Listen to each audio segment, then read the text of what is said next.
Welcome back to my series, Dance Mums Unedited. This is the series where I discuss production notes written by the producers of Dance Mums. These notes show us what happened behind the scenes of particular episodes. Today we're looking at Season 6, Episode 8. As always, there will be a link in the description box below which will take you to a PDF of these notes, so that you can read through them in further detail. Because there was more to this episode than the producers cared to show. The week begins with the girls stretching in the studio, and the mums asking Melissa why Kira is absent. Melissa explains that Jed is sick, so Kira will miss rehearsals this week. Holly insists that the competition team mums need to be more involved, saying that Kira's absence isn't acceptable. Ashley laughs that the ultimatum made by Kira last week has been totally ignored by Abby, since both Kalani and Bryn are still here. When Jill decides to call Kira, Jess calls her out for being afraid of Ashley and all the dirt that she has on her. Kira denies this and calls Ashley desperate. Abby enters the room, accusing the girls of being disrespectful last night. She claims that despite her insistence that dance should come first this season, the girls missed ballet class.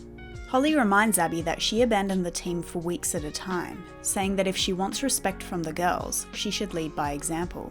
Then it's time for Pyramid. Abby tells the girls that they are representing her brand, so they must show up to classes. Holly calls her out for her absence last week, when she said that she lost her passion and kicked the girls out of the studio. Abby deflects, claiming that she's always fighting for the girls. Abby seems embarrassed with the fact that Maddie lost at the last competition she competed at, where she competed Bond Girl, saying that she will not perform a solo until she's back on her A game. Melissa responds by asking if she saw Maddie's performance on Ellen, which Abby brushes off. Abby praises Kalani for her performance last week, but claims that Kira's ultimatum isn't going to work with her. At the bottom of the pyramid is Jojo, followed by Nia, Maddie, Mackenzie, Kendall, Bryn, and Kalani on top. Abby tells Kalani that she will be in a music video this week. Nia is then given her solo Money Makes the World Go Down, Mackenzie gets her solo Don't Take My Fire, and Jojo receives her solo Mercy. The group dance is called 7 Deadly Sins, with each girl representing a different sin.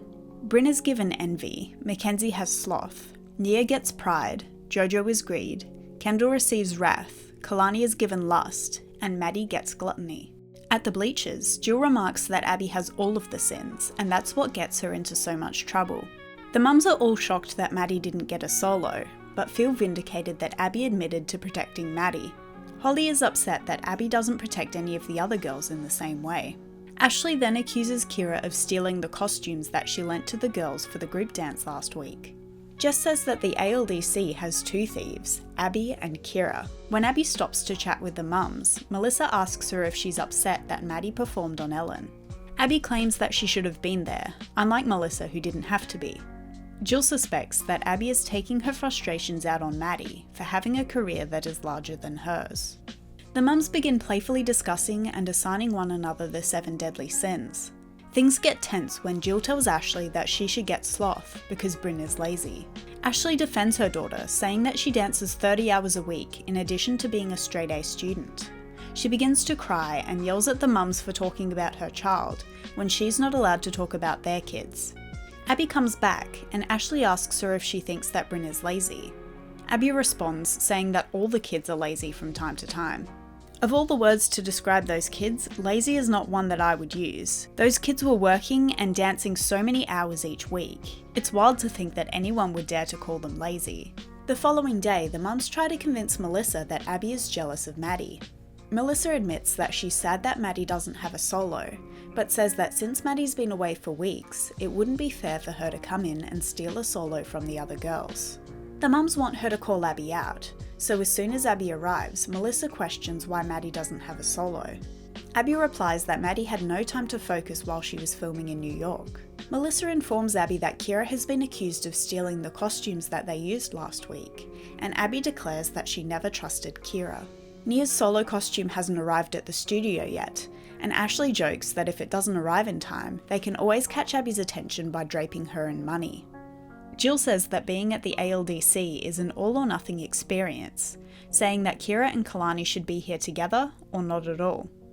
The mums say that Kira should be in LA, especially since Kalani will be portraying a love interest in Mackenzie Sol's music video this week. They believe that Abby is being greedy in excluding this job from the moratorium just so that she can promote her own name and studio. Ashley and Holly then talk one-on-one, saying that they can't believe that Abby hasn't watched Maddie's Ellen performance. Holly then claims that gluttony is a role that fits Maddie and Abby perfectly, saying that they both want it all and will stop at nothing to get it. I can't believe that Holly would say that about a child. It's so hypocritical for her to get offended when other mums are criticising the girls, and then to go on and accuse one of them of being gluttonous.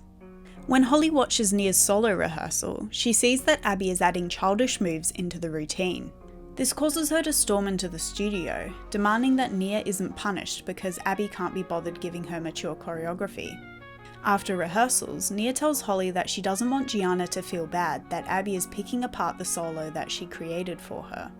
The day concludes with the mums entering the studio to watch all of the numbers.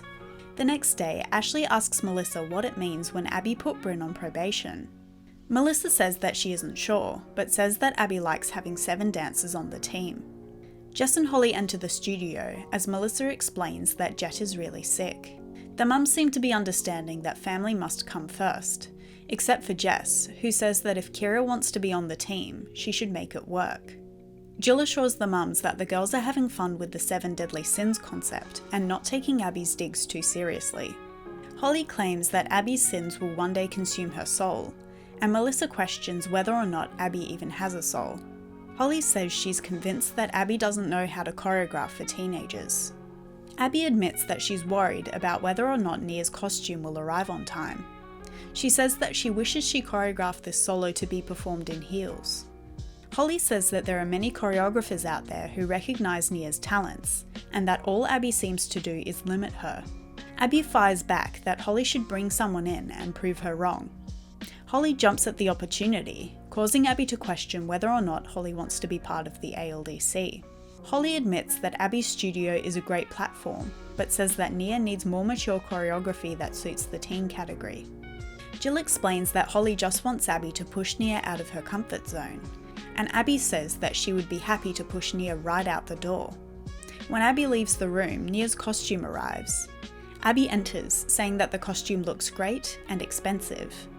Ashley theorises that since Maddie and Bryn don't have solos this week, perhaps they will get a duet next week. Jess laughs at Ashley, saying that it's unlikely to happen because Bryn isn't on the team. It's funny because this does end up happening. I wonder if this statement inspired production, or if they were already planning for Maddie and Bryn to have a duet the following week. The mums remind Ashley that Bryn is on probation and needs to prove herself to Abby. When Ashley reminds them that Maddie didn't get a solo this week, Melissa says that Maddie booked a job and doesn't need a silly dance. Competition day begins with fans greeting the ALDC, including some people from Jess's dance studio. As the team enters the green room, Ashley asks Abby what it means when she put Bryn on probation. Abby says that while Bryn isn't on the team, she's part of the family, and Abby claims that she has the power to make Bryn not exist in the dance world. She further admits that Bryn is on probation because of Ashley's behaviour, not because of her dancing. Jess insists that Abby has Jojo and Nia at her disposal, and Abby then goes on to say that Nia thinks she's too mature for the ALDC. Holly shuts this down, saying that Nia has not outgrown the team, and that Abby should be showcasing her talent. Abby blames the girls for not showcasing their own skills. Jess then tells Abby to stop pigeonholing the girls and to push them out of their comfort zones. Nia, Kenzie and Jojo run their solos. Abby tells them that just like they look up to dancers online, there are people out there looking up to them too. After the solos, the mums and Abby enter the green room. Abby declares that the girls need to learn more tricks that can be added into their dances. When the girls enter, she tells them that they need to intimidate their competitors more. This is the second week in a row that she has said this. Why is she so obsessed with trying to make kids nervous before going on stage? Abby asks the girls to learn some new moves and show them to her during rehearsals once they've perfected them. Holly points out that this won't work because Abby is never in the studio. Holly brings up the fact that Abby gave her permission to bring in a choreographer. Immediately, Abby expresses regret for what she said and retracts the statement. When Ashley asks Abby if she regrets not giving Maddie a solo this week, Abby admits that she thinks that the competition owner has it out for Maddie. Jess becomes mad that Abby is willing to risk the other girls losing, but not Maddie. Ashley asks Abby why she didn't watch Maddie's Ellen performance, and Abby admits that she has watched it now, but she was offended that she wasn't there to see it in person. The mums accuse Abby of being jealous, and Abby keeps making excuses as to why it took her so long to watch it. She claims that Maddie is a star, so she no longer has to sell her anymore. Holly states that this confirms what they have believed for a long time, that Abby manipulates things in Maddie's favour, even if it means sacrificing the other girls. Jess then hands out cards to the mums, explaining that whenever Abby demonstrates a sin, the mums will hold up a sin card for Abby to see. As the girls run the group, Abby begins to scream corrections. In response, Jess and Ashley hold up the wrath and gluttony cards. The mums encourage Abby to confess her sins, and Abby admits that last week, she had incredible costumes organised for the girls, but decided not to bring them to Phoenix as a punishment for them going to Debbie Allen's studio. Just how petty can Abby be? And why is she getting so mad? She's the one who asked them to leave. At awards, Mackenzie places first in the junior division and second overall. Jojo places third in the junior division, and Nia wins fourth in the teen division. The group places first in the junior and overall group categories. As the girls re-enter the dressing room, Abby congratulates them. Holly tells Abby that Nia's routine wasn't competitive, reminding her that she said that she could bring in another choreographer. Abby says that she misspoke because she was fed up at that point in time. Holly says that Abby is unstable, and that the girls needing more mature routines is an ongoing issue. Nia pipes up, explaining that Abby's constant absence means that she doesn't know how to help them grow as dancers. Apparently people on social media are beginning to believe that Nia is a bad dancer, just because Abby said so. Ashley once again asks about Bryn's probation. Abby claims that Bryn will not be the next Maddie, saying that Maddie got to where she is today because her mum never interrupted Abby while she was teaching. The week concludes with Abby beginning to cry, saying that she left everything behind in Pittsburgh and that her relationships with the girls are being ruined. If only there was a way to solve that. Maybe she should have tried, I don't know, treating them with respect and kindness. And with that, we've reached the end of episode 8. What do you think about how the mums responded to Maddie not having a solo? Let me know in the comments below. Thanks for watching, and I'll see you next time. Bye!